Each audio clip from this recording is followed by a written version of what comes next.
and thank you for listening to The History of World War II podcast, episode 109, All Roads Lead to Greece.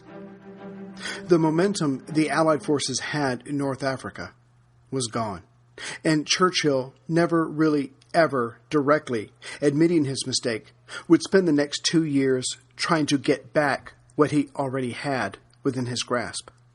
And as each day went by, Lieutenant General Rommel of the Africa Corps erased more and more of what Operation Compass had captured. As may be remembered, O'Connor's forces, mostly in the form of armored cars, had reached their most western advance as they drove up to the coastal town of El Aguilia, located at the bottom of the Gulf of Sirte, on February 8th.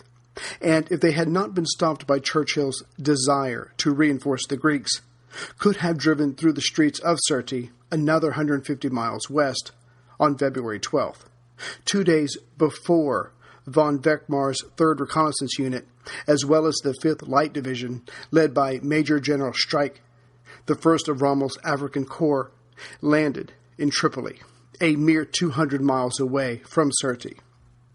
In those 2 days, the Commonwealth forces, along with the RAF and Royal Navy, could have prepared quite a welcoming party for the Germans. But it never happened. Instead, this did. Rommel's initial forces landed on February 14th without incident.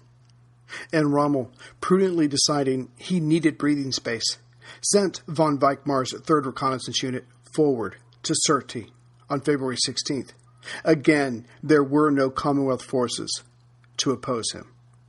Then, proving himself a competent politician as well as general, Rommel convinced C&C Graziani's replacement, General Garibaldi, that now as the Germans were operating in the area, it was safe to put an Italian armored division even further east, just before El Aguila, to threaten the Commonwealth forces there.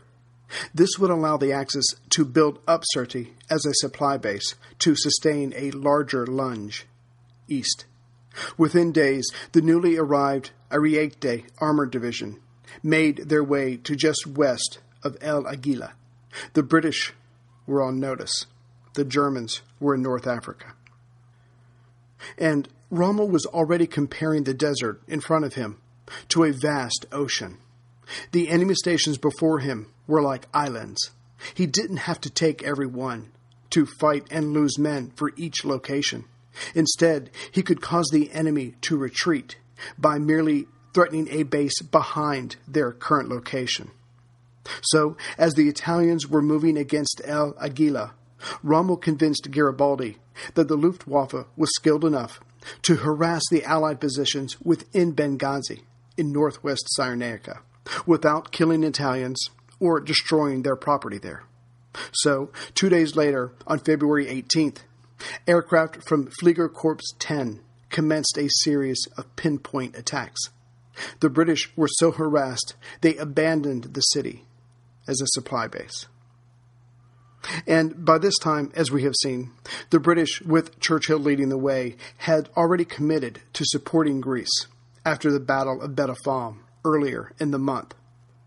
The British didn't know or care who the commanding German officer was, as they had already made plans to reinforce the Greeks at the Haligmak line, just north of Mount Olympus. The Greek part of this plan was to thicken their defense there by pulling men from Thrace and eastern Greece, who were currently stationed at the Metaxas line. And it would soon be time to test this idea of giving up North Africa in exchange for a chance at helping the Greeks. On March 1st, Bulgaria joined the Axis by formally signing the Tripartite Pact. This would allow the almost 700,000 German forces presently stationed in Romania to cross the Danube and make for their jump-off points for Greece, all without having to fight their way through. But the tales of Bulgaria and Yugoslavia within the Greek context deserve their own backstories. Bulgaria, learning nothing from their mistake at picking the wrong side during the last Great War, again allowed themselves to be convinced this time by Hitler, that the war was not only practically over, but his was, obviously, the winning side. He then sweetened the offer by informing the Bulgarian government that if they did join the tripartite pact, which meant participating in Operation Merita, then enough Greek territory would be given over to them to allow a port city on the Aegean. This carrot alone was enough for the country that was limited to the Black Sea. So a secret agreement was made on February 8th, and German forces crossed into Bulgarian territory 20 days later. As for Yugoslavia, that was an entirely different kettle of fish. During the first week of March, Hitler and Ribbentrop worked on Yugoslavian regent Prince Paul with a combination of promises and threats, and the prince consented. So, on March 25th, his prime minister and foreign minister were sent to Vienna to meet with the German leader and his lackey. Equal parts promises and threats were applied, and in the end, the men signed the tripartite pact. Not that it mattered, but when they left the dictator's presence, they had in their hands not one, but 2 letters expressing Germany's promise to respect that country's sovereignty and territorial integrity. When the men returned to Belgrade, they found themselves unemployed. The country had risen up because of this pro-German program and removed Prince Paul, his government, and themselves from their positions. Now in charge was the heir, Peter, now king, and the government was run by General Simovic. This new government, knowing it was tempting fate, immediately offered to sign with Germany a non-aggression pact. When Hitler heard about this, he went into one of the greatest rages of his life, which is saying something. But still in that mood, he made several decisions that would, in part, bring down his 1,000-year Reich. Calling together the necessary military chieftains on March 27th, Hitler told them of Yugoslavia's betrayal and his decision at immediate revenge with Directive Number 25. The country would be attacked without a declaration or any ultimatums. The former Yugoslavia would then be carved up and given to Italy, Hungary, and Romania. The notes from the meeting would show Hitler's resulting directive that the attack against Russia, Nazi Germany's crowning achievement, would have to be postponed by 4 weeks. Back in North Africa, Rommel spent time in the air scouting his enemy and finding that the Commonwealth forces were leaving Benghazi and other points of western Cyrenaica. On March 2nd, as the British now knew the Germans were in the area, Churchill asked Wavell for his opinion of the situation. Wavell calmly explained the realities of distance and the need to carry supplies, most importantly water, in this area, and this along with the supposed limited German equipment, which meant Rommel could probably move 1 infantry division and an armor brigade in about 3 weeks, which meant Axis forces could hold El Agila and may even proceed to Agibadia, about 60 miles to the northeast, just south of Betafam. But that was it. The desert terrain would not allow for anything more, for now. And as previously stated, the German High Command felt the same way. Rommel wasn't expected or ordered to advance until at least mid-May, when Major General von Prittwitz's 15th Panzer Division was expected to arrive. But what Berlin nor London were considering were the 5 Italian divisions now under Rommel's command, the Arete, which had already been moved forward, but also the Brescia, Bologna, Pavia, and Savona, all with their support vehicles and crews. The Allied troops may have well scoffed at these men, but Rommel had material to work with. The 15th Panzer, when it came, would just be a welcomed shot of support. Then, in a bit of crystal ball gazing, Wavell's Director of Intelligence, Brigadier John Scheer, wrote to his superior during the second week of March that whoever the German commander was, it was Scheer's opinion that he would move much faster than the British wanted. First, he would secure Tripoli, done, then reoccupy Cyrenaica, seemingly well on its way. and finally move against Egypt. He also predicted that the second phase would begin on the 1st of April. Scheer was more right than he could possibly know. Unfortunately, the report was not backed up with witnesses or stolen reports, but instead what had been gleaned by the head spy. But Wavell could not help but focus on the simple fact that there were 650 miles from Tripoli to Benghazi. That was the reality. And yet Scheer was doing his job, carefully inspecting the tea leaves, attempting to peer into the future. It wasn't until March 8th that Rommel was finally identified as the African commander, and his reputation from the Battle of France preceded him. So British intelligence got to work fluffing out their folder on him. They soon calculated that, as yet, Rommel did not have a complete German armored division at his disposal. It was en route, but had not landed yet.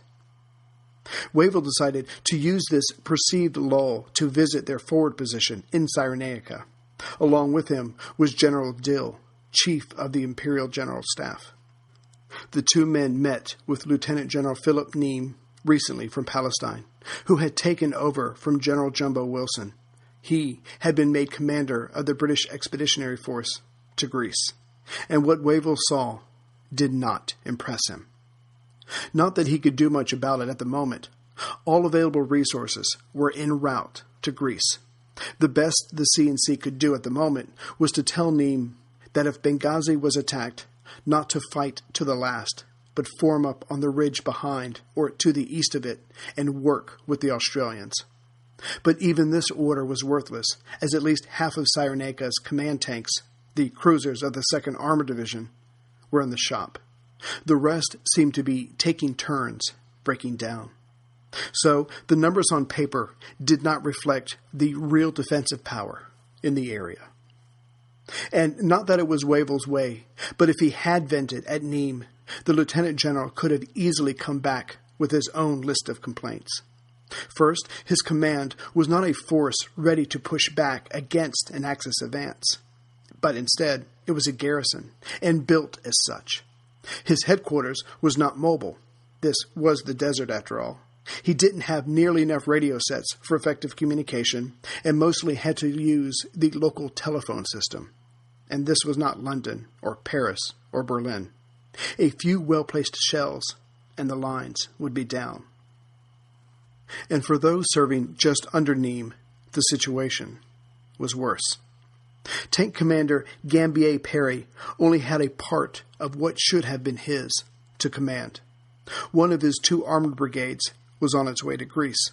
Again, he only had one half of his support group, only 1 mortar infantry battalion, 1 field artillery regiment, 1 anti-tank battery, and 1 machine gun company.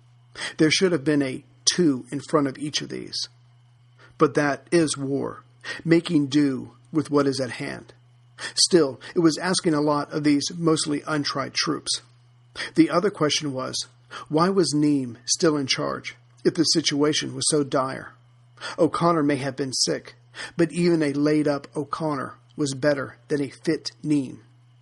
But no substitutions occurred. And Major General Morshed's 9th Australian Division had its own problems in Tobruk. 2 of his experienced and adequately equipped brigades were on their way to Greece. They had been replaced by 2 green and under-equipped brigades who had never fought in the desert before. As for Lieutenant General Rommel, he had his own worries. But as the attacker, and not having to worry about defending everything he held, felt more confident about his situation. Technically, he was under General Garibaldi, and certainly Mussolini, but knew he could always radio Berlin if needed. No, his problem was his lack of a relationship with Field Marshal von Braulich, C&C of the German Army. Braulich didn't know, and so therefore trust Rommel, and why should he? But Rommel's ace was Hitler, or rather the connection between the two. When Wavell was visiting Neame, Rommel was in Berlin, talking to Hitler and getting oak leaves added to his Knight's Cross from Hitler himself for his magnificent job in France. The two men, the dictator and the lieutenant general, talked alone for a while. No one knows what the details were, but obviously Rommel felt more comfortable about moving ahead, as long as he was successful. Hitler appreciated daring, but winning even more. So if Rommel could give his leader both, he would soon find the men and the material he needed given to him to march on Cairo. However, Rommel was unaware of Operations Merita, the impending attack on Greece, and Barbarossa, Hitler's ultimate desire to bring Stalin low. But Rommel's problems were real-world. His troops didn't know anything about the desert, much less fighting in it. The Italians certainly couldn't fill them in, as they had fought against the elements, as opposed to learning the rules of the land. Also, his equipment was not designed for these harsh conditions. But Rommel would learn. He would learn and teach his men. The two things he did have going for him was the battle experience of his men and the quality of German engineering. His tanks may not have been built with the desert in mind, but Rommel quickly learned how to use what he had until it could be adapted. And under him, the Africa Corps did both, learn and adapt very well and very quickly. And having returned from Berlin during the third week of March, perhaps with Hitler's words still ringing in his ears, Rommel ordered Streik to attack and hold Al-Ghaila on March 24th. Meanwhile, in East Africa, the Duke of Aosta's position was crumbling fast, and it would have behooved the Allies mightily had someone spoken up and said, "The situation here is well in hand, isn't it? Why don't we move some of these forces to North Africa to help make up for their losses or lack of experience?" But the question was never raised. Besides, after all the fighting being done by the Allies in this theater, the pending victory was just too sweet to turn away from. We left Lieutenant Colonel Wingate harassing the vastly superior in numbers and guns fort of Debre Marcos during the last 2 weeks of March. But Wingate's, or rather Selassie's, numbers grew by about 100 men a day. And as April got started, the Italian commander on the scene, Colonel Maraventano, decided, not for the first time, it was time to go. The outlying forts were ordered to fall back to Debre Marcos, and on the 4th of April, the Italians and some of their local supporters headed almost due east for Dessie, where other retreating Italian forces were also gathering. Dessie was about halfway between Debre Marcos and Djibouti along the coast. As noted, only some of the local tribesmen headed east with the Italians. Many stayed behind, like the emperor's main local enemy, Ras Halou. As Haile Selassie entered Debre Marcos on April 6th, he was soon followed in by the rebel chieftain, but this time not to kill the emperor, but to redevote his loyalty to his prince. Now, it must be said that Colonel Maraventano simply did not pick up and hightail it to Dessie to the east. His superior, the Duke of Aosta, was en route as well, after being driven out of the capital, Addis Ababa, on April 5th. Which brings us to the 23rd Nigerian Brigade of the 11th African Division, under Major General Weatherall, who was under General Cunningham, brother of Admiral Cunningham. It will be remembered that after the Italians were pushed out of Kismayu along the East African coast, Weatherall decided to keep going, despite his lack of supplies. But the only way the advance could be kept alive was by literally stripping most of the 11th African and giving it to the 23rd Nigerian Brigade, who, now supplied, could stay on the heels of the Italians, retreating haphazardly to the northeast. First, the Italians were pushed back to Mogadishu.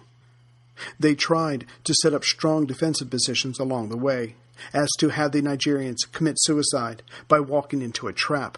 But each time this was attempted, the local forces simply moved to the left or the right of the trap, thus threatening the would-be ambushers from one side or the other, which meant the Italians had to again retreat, but double-timing it.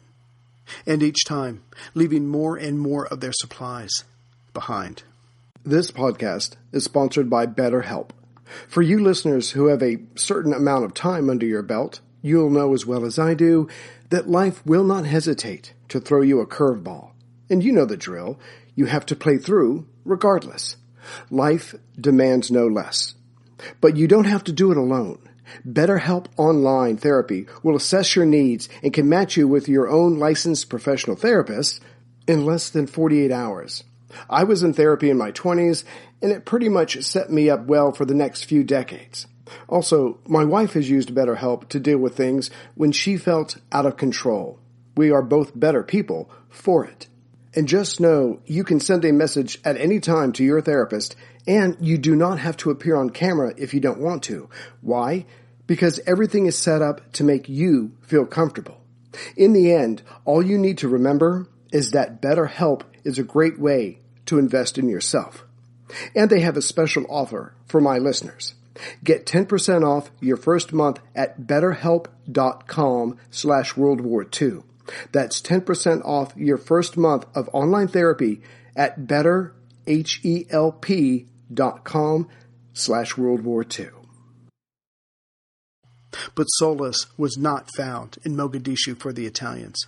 The Nigerians, being supplied as best they could by those left behind, were right on their heels.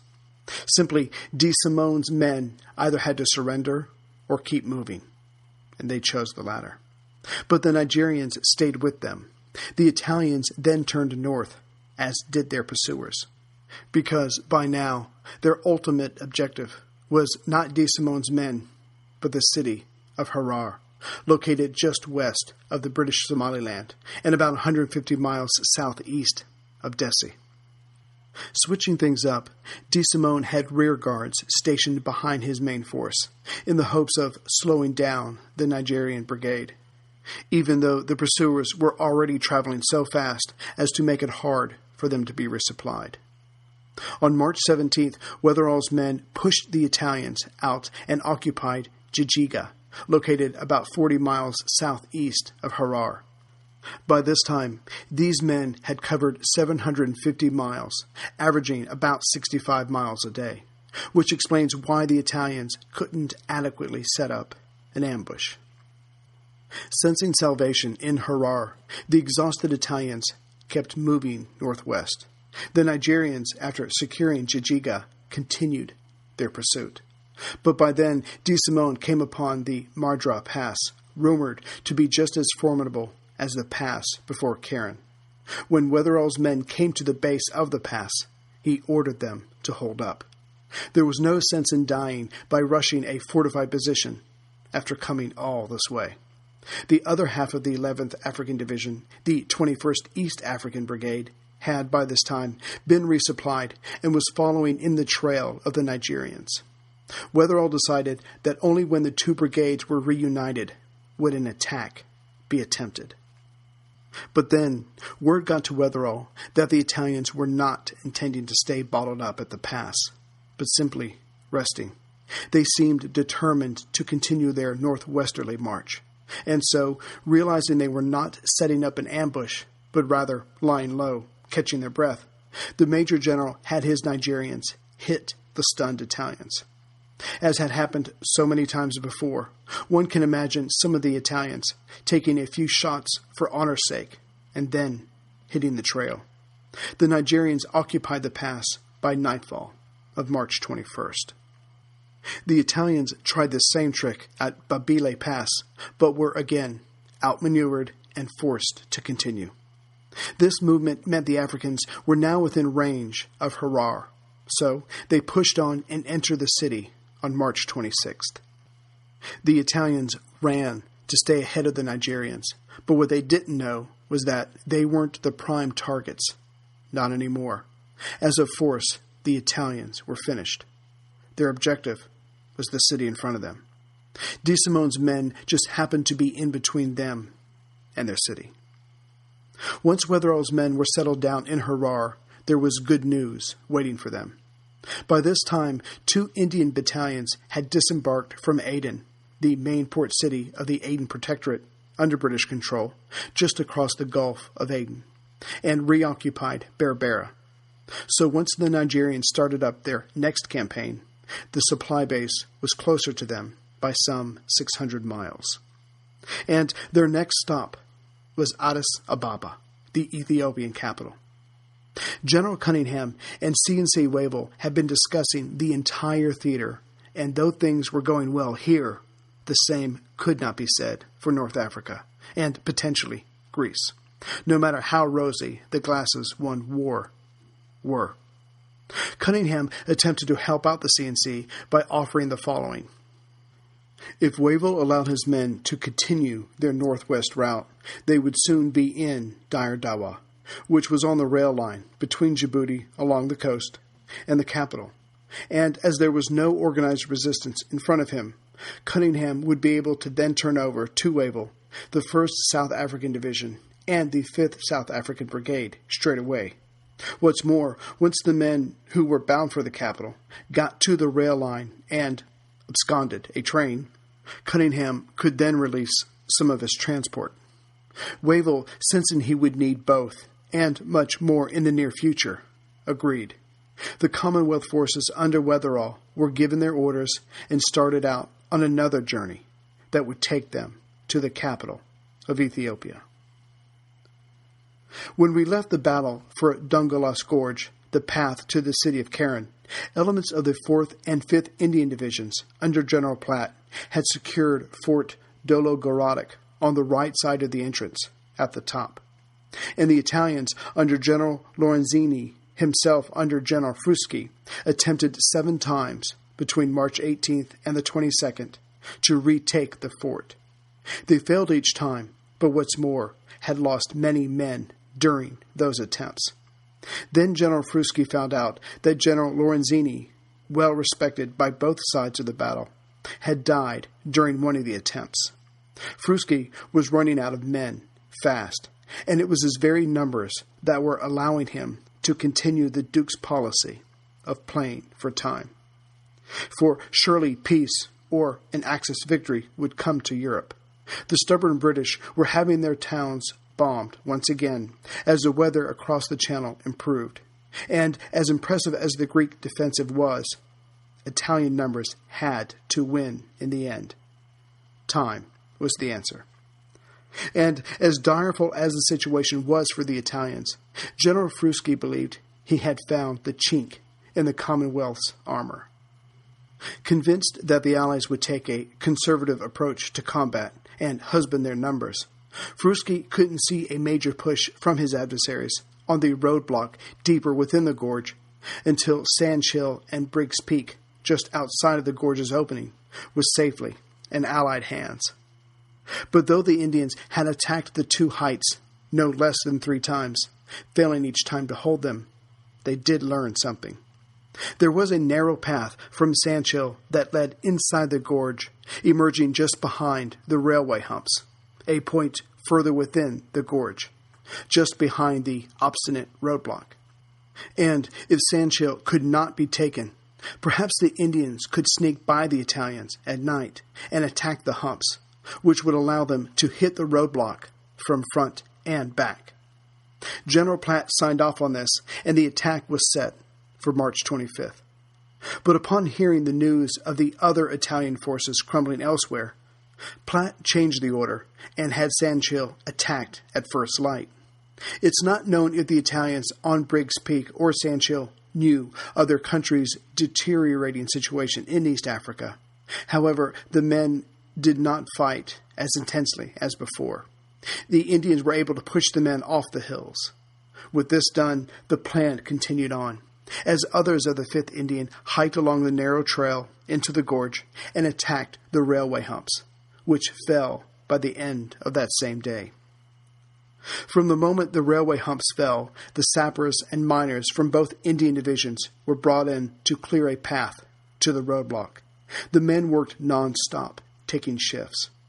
By the next day, General Frusci could see the writing on the wall and had all forces that could pull back.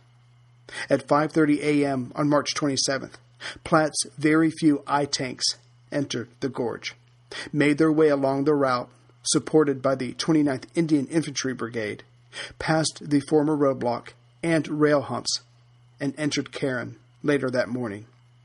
There, too, the Italians took a few pot shots at the approaching Indian troops and then left. Some made for Desi, 350 miles to the south, with General Frusci, the others deciding on Massawa, along the coast. But Platt had his men push on, and that coastal town fell on April 8th. On the larger stage, the fall of Cairn helped the Allies immeasurably, as on April 11th, U.S. President Roosevelt declared that the Red Sea and Gulf of Aden were no longer combat zones, and American ships could once again sail those waters.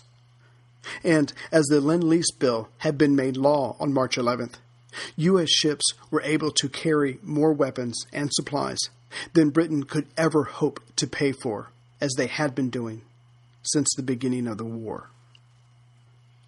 The Commonwealth of Nations, led by Great Britain, were on their way to Greece. Indeed, the only thing slowing down the oncoming support were the number of ships. So first came the New Zealand Division and the 1st Armoured Brigade, then the 6th Australian, along with a Polish brigade, and finally the 7th Australian, along with a section of an armoured division. All told, about 100,000 men. The first convoy was set to move on March 4th. As stated, the Germans crossed into Bulgaria, that country having officially joined the Axis on March 1st, clearly on their way to Greece, after waiting in Romania to the north. When word of this reached British Foreign Minister Eden and General Dill, Chief of the Imperial General Staff, who were in discussions with the Turks at Ankara, they dashed back to Greece. The next day, March 2nd, brought shock and dismay to the two men, as no orders had been given, per the agreement between Greece and Great Britain, that Greek troops in Thrace, far northeastern Greece, and eastern Greece be pulled west and added to the Halikarnasson line. But now the opportunity was past. If the approaching German forces found out the forces were shifting, they might continue on and catch the Greeks, not stationary, and all guns pointing their way, but instead have everything bundled up for movement. But even worse, politically, how would it look to have the Greeks, who had amazed the world with their defense, pull back from another coming fight? Inconceivable. And yet, already, there were those that did not say, much less scream, that the Greek adventure was just that, certainly not a sound military plan.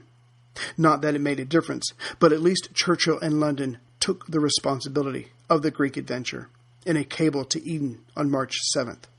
Quote, Cabinet decided to authorize you to proceed with operation, and by doing so, accepts for itself the fullest responsibility.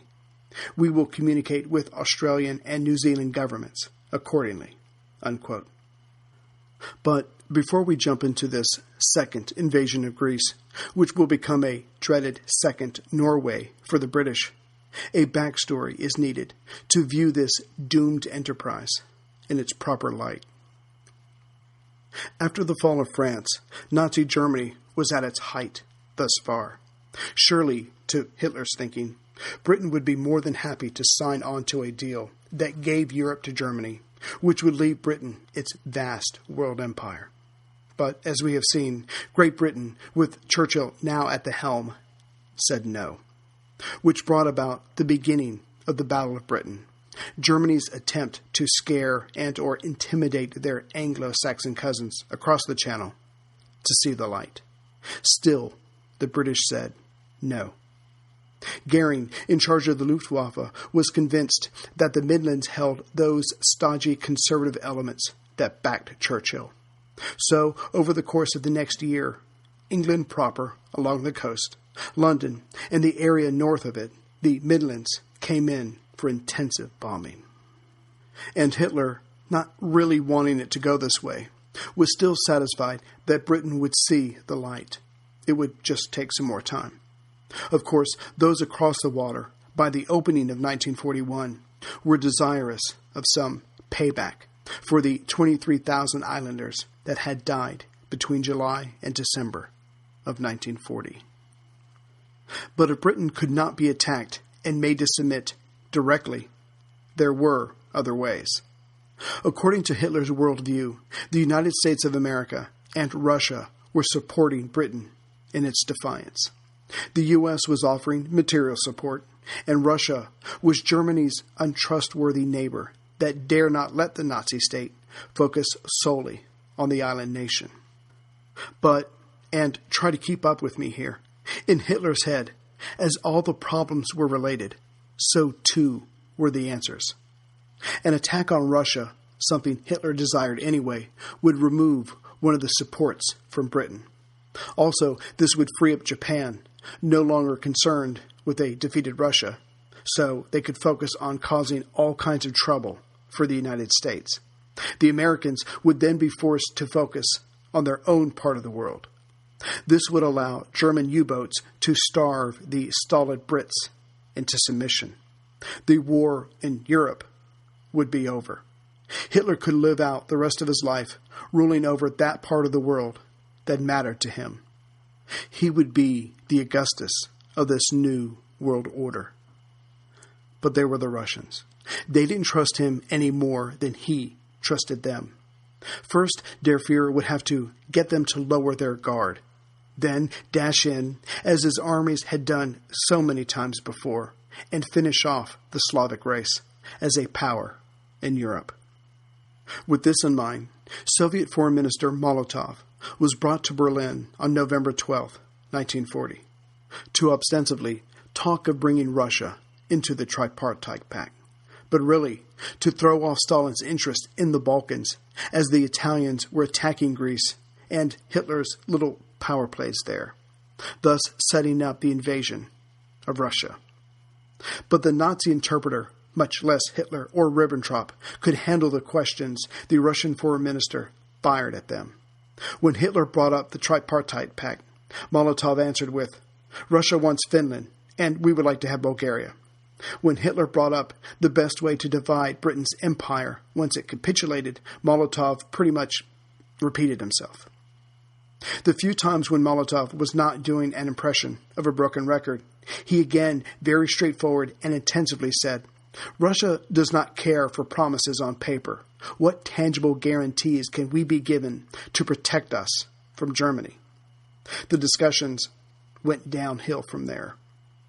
2 weeks after Molotov left, Hitler got a letter from Stalin saying, "Of course we would join the Tripartite Pact. We just need a few paltry conditions granted." They were anything but. After reading them, Hitler said, "Stalin is nothing but a cold-blooded blackmailer." This was in late November. On December 18th, Hitler issued Directive Number 21 for Operation Barbarossa. As touching Greece, when Hitler conceived of Operation Marita, Germany's attack on Greece, back in November of 1940, it was only to support the Italian attack, but also to have more forces in the area to protect the Ploesti oil fields to the north in Romania. But now that Mussolini had completely cocked up the entire invasion, Operation Marita was changed by Hitler on December 13th to include the German occupation of Greece and to use airborne troops for some of the Greek islands. Then Hitler pressured Bulgaria to allow Germany to set up early warning stations along its border with Greece. And finally, the garrison in Romania was strengthened, its boundaries now bursting with German personnel and equipment. All this activity got the attention of Stalin, but Hitler simply responded, "What, this? No, this is just to keep the oil safe from the British."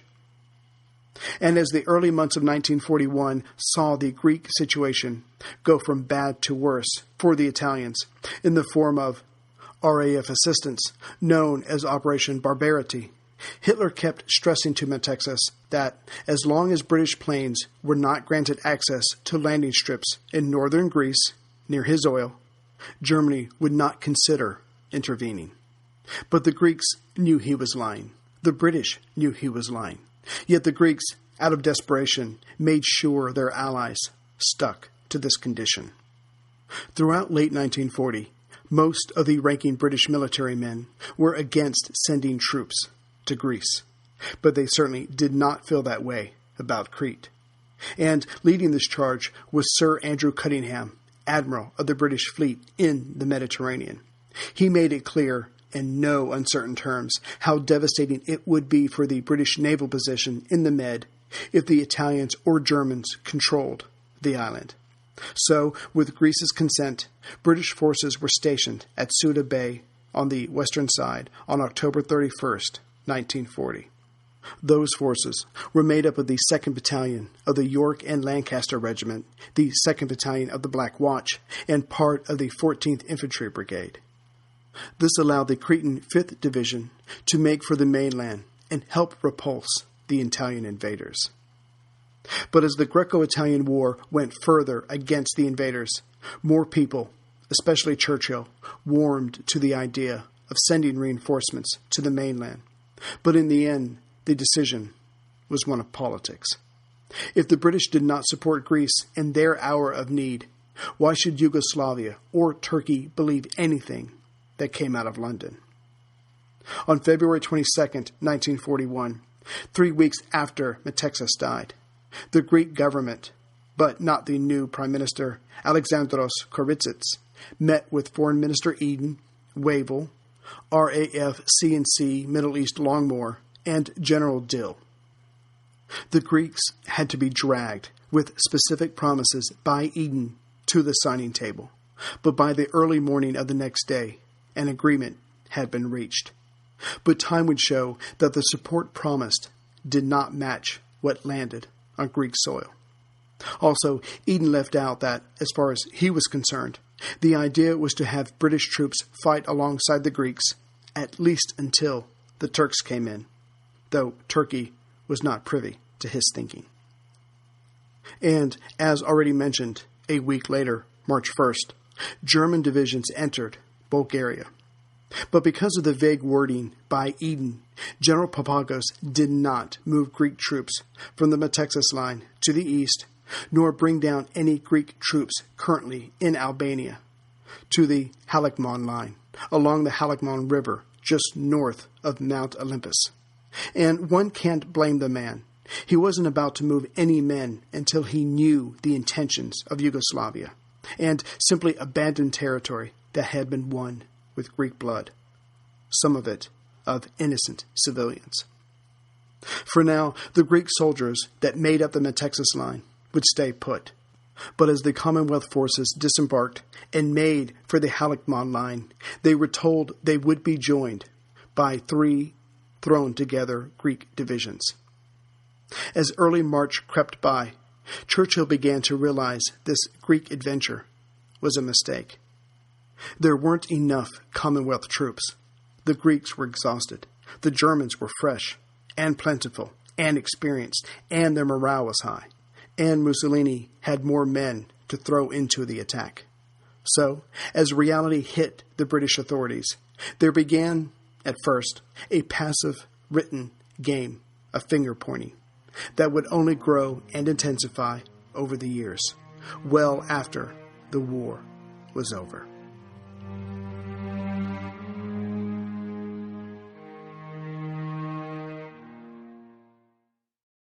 Greetings, everyone, from Central Virginia.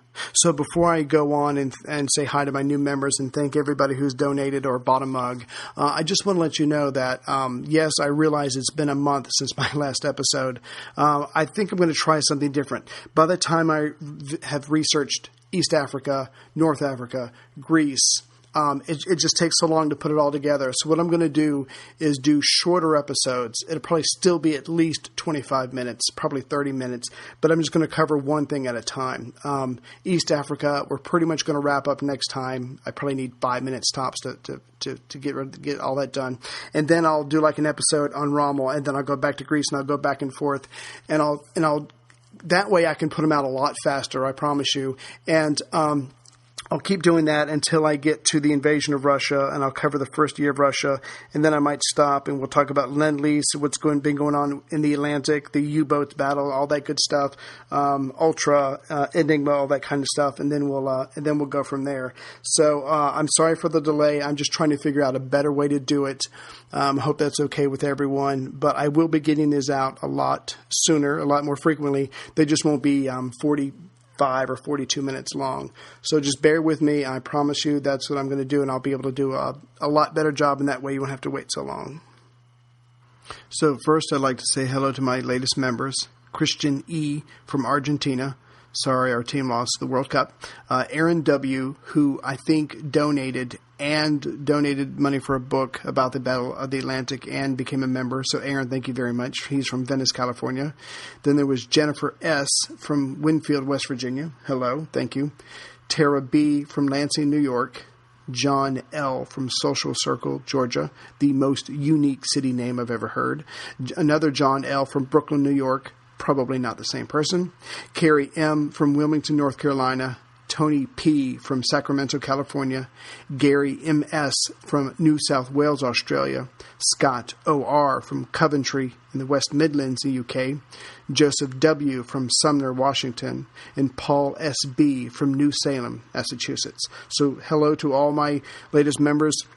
Thank you very much for supporting the show. It really does make a huge difference. And I think there's 37 episodes. It's hard. It's late at night here. I think there's 37 episodes for you to enjoy, and I'll be doing 2 more this month near the end of the month. As far as the donations, again, I want to thank Aaron W. So I can buy the book, The Battle of the Atlantic. Mark F. from Louisville, Kentucky. Thank you very much, Mark. And Christian L. from New South Wales, Australia. I'd also like to thank Barbara B. from Lockport, New York, for buying a Churchill mug. Thank you very much. Whoops, I think I missed 2 members. John M. from San Francisco, California, and Kim D. from Queensland, Australia. And also, for those of you who follow me on Facebook, you've probably seen this. I now have the history of World War II baseball caps. Not as dorky as they sound. I think they look pretty cool, and you can see pictures of them on the website. And I think also on Facebook, and I think on the website. If not, I'll put it up soon. But I'd like to thank Mark T. and Scott B. for buying a baseball cap. That's pretty cool. I really do appreciate it. And I just want to say hi to John W., who emailed me about a BBC podcast. It was a show about why Germany fought so hard to the bitter end. They certainly didn't want Russia coming in and taking over because there was a lot of hatred, and they were all trying to keep the Russians out and let the Americans come in. So it was pretty ugly all the way up to the end. And then I'd like to thank John C. from Regent's Park, New South Wales in Australia, who was writing to me about Churchill, and he liked the way I ended the series. And he just wanted me to know that Churchill's not quite so popular down under, and I completely get that, the whole Dardanelles thing. I'd like to think I further shed light on that it wasn't all his fault, but still, I totally get it. And there was a loss of life for no good reason. So, as a human being, I'm very sorry that happened. So, we are going to attempt to do the tour again. I'm looking forward to this. So we had some people sign up last year, this year, just not enough. I'm hoping to do better next year. So I think we've got it set for July. Maybe some people can go on their summer breaks, but go to Geek Nation Tours and you can see all the information there. We've got the dates, we've got the locations. We'll probably tweak exactly what we see a little bit. But if you go on there and you send an email, I'm sure he'd be happy to give you all the information as soon as it's available. So we are trying that again. If there's any way you could do it, please sign up or please send an email. He's asking about it so he'll know who's interested. So again, I'm so sorry this episode took so long to get out. The next one will not take so long. I absolutely promise it. And I will see you as soon as I can with episode 110. Take care, everyone.